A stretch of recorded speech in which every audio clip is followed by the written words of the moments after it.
Breakfast tayo! For today's video, mag-almusal si Inday. Ang kasama ko guys, yung anak. Kasi nauna siyang kumain. Galing ako sa palengke. So ayun na nga guys, kakain tayo for today's video. Ito, tinapay na to. Galing ko sa ABC. Sa Taiwan Star. Niluto ni Ibalit. Pagdating ko may luto ng pagkain.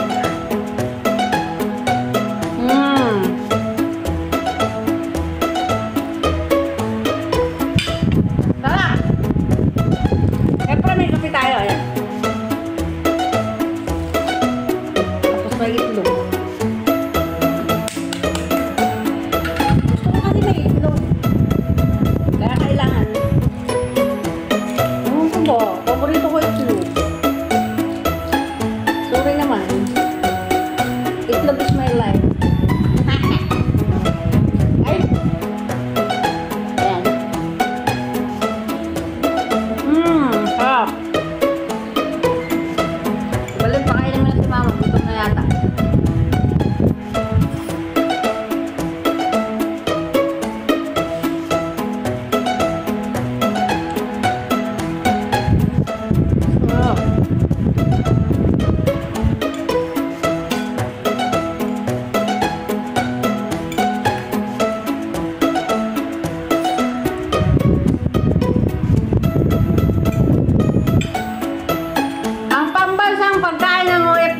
Pansit Canton. Naniniwala ba kayo? Ang bansang pagkain ng OFW, Pansit Canton. Inaluan lang namin ng Taiwan noodles para dumami.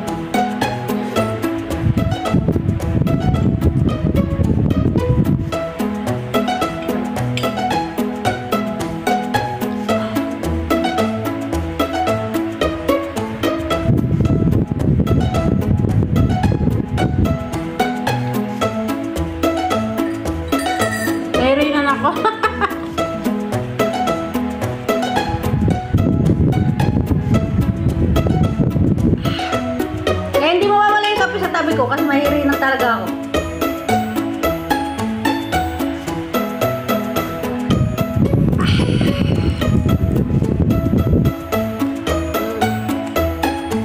Isa pa lang yun, isa pa lang. Isa pa ako.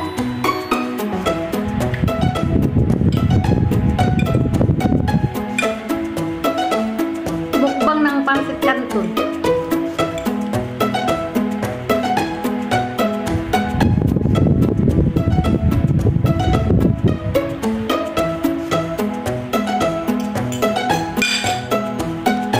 Ano ako masyadong mga hirinan. Tignan natin tinapay ng Pilipino. Pwede, pwede. Masarap talaga yung tinapay ng Pilipino. Isa gawa dito yung tinapay ng ano.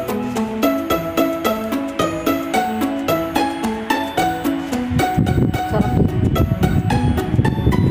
Cheese bread ba ito? Hindi ko alam.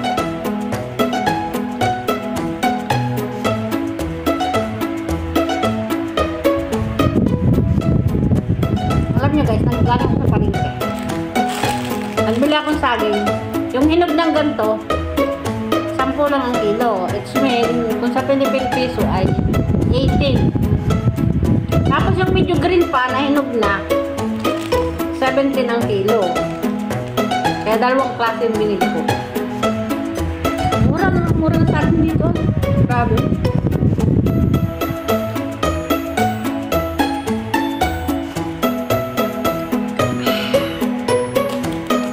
Mura talaga sa akin magtabi. Tapos yung itlog, nagmahal na. 39 ang kilo.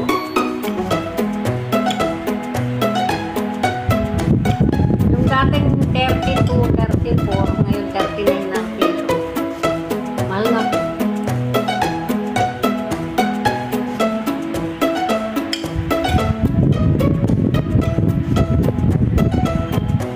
Okay lang yun kasi mas mura pa rin. Kasi minsan lang itlog nagiging 49 ang kilo. Ay ngayon naging 39 lang. Ito mas mura.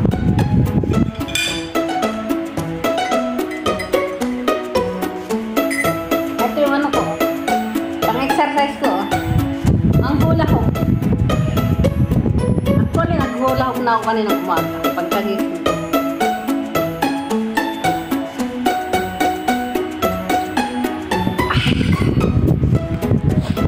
Maganda. Nakatawa pag naghulog pa guys. Yung nababurn yung mga taba-taba dito sa, ano, sa mga tabi-tabi.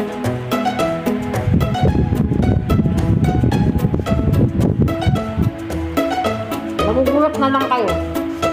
Bago mag-isang taon, wala na akong bilbil. Matagal na proseso to guys. Kasi hindi ako tumitigil kakain ng masarap. Marami, kaya matagal na proseso pagpapayat. Pagpapaliit ng may awang.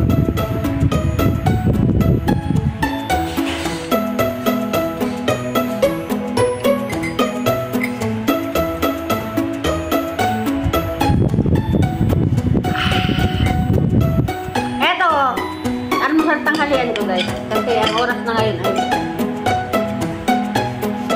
mag-alas 10 na. Kaya okay lang, tanghalian ko na to.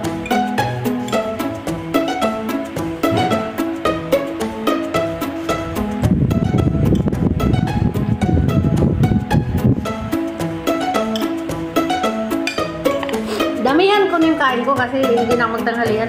Tanghalian na to. Diba? Nakatipid na ako ng isang kain. Pero madaming mga pagkain doon. Nagluluto ako ng karne dito sa amo. Pang isang lingguhan.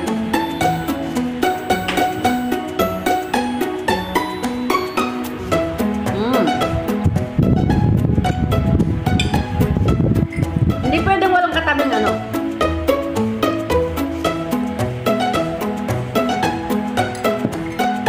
Kasi maanghang. Ilagay mo din ang sili. Sili mansi na yung ano, yung pancit canton, tapos nilag niya pang sili. Sarap.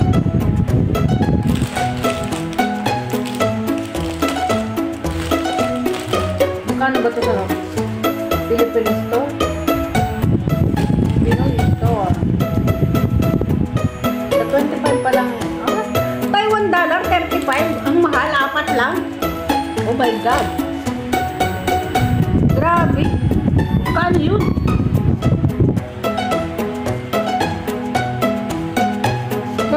Ibig sabihin, mahigit 50 ito. Yung 4 na piraso. Mahigit 50 peso. Mahal no?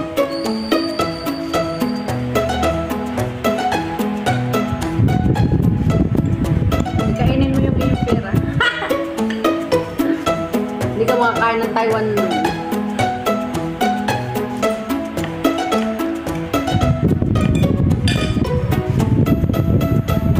Ibalin ang ginagawa mo.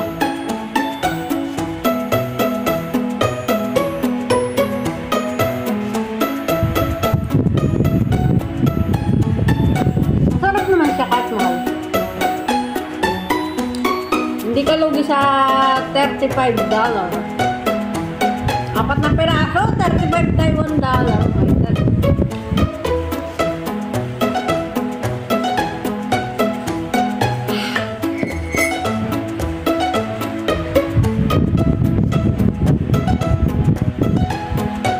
Kailangan ko lagi may katabing tubig o kape pagkakain kasi mahihirinan talaga ako. Lalo pag ganito yung dry yung kinakain. Kaya maraming salamat sa panonood. Wala kasi akong may content. Kaya pagkadating ko, galing palengke, binidyo ko na lang ito. Para, kwentuhan na lang tayo. So, ayun na nga guys, malapit na ang Pasko. Wala pa akong naipon na pang-regalo. Kawawa naman.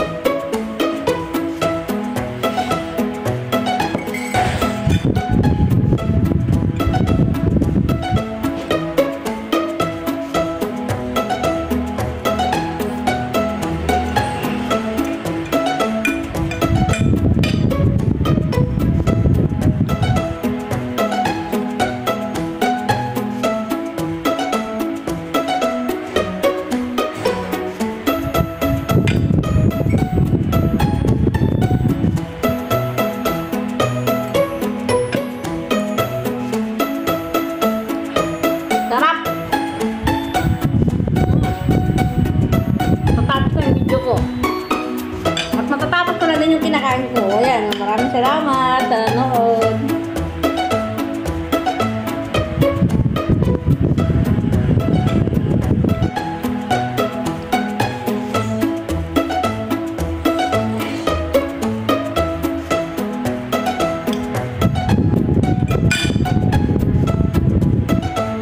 Busog na, may isa pa ako itlog ah. Mamaya na lang to. Kasi kailangan maubos ko to.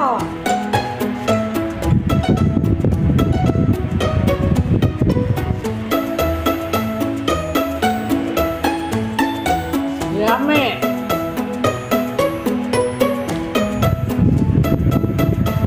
Naubos ka lang tayo.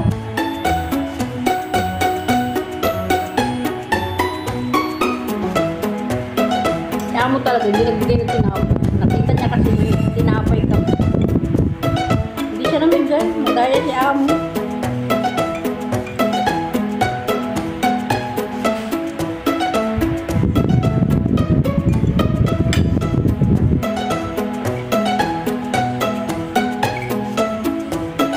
Basta yung tinapay ko. Hindi pa abos yung pansit ko. Mamaya natin yung kain. Parang hindi ko na kaya, pero baratan ko na to.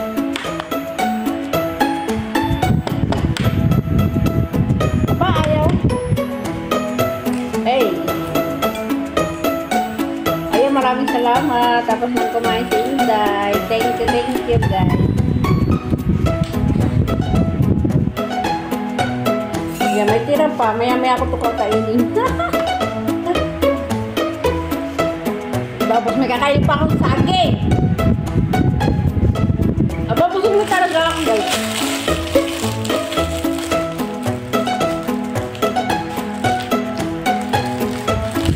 Alam niyo, guys, gusto pa ng bibig ko, pero yung tiyan ko gusto ko.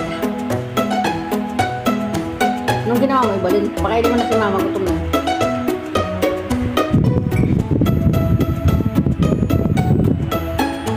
Thank you for watching. Bye everyone. Bye bye.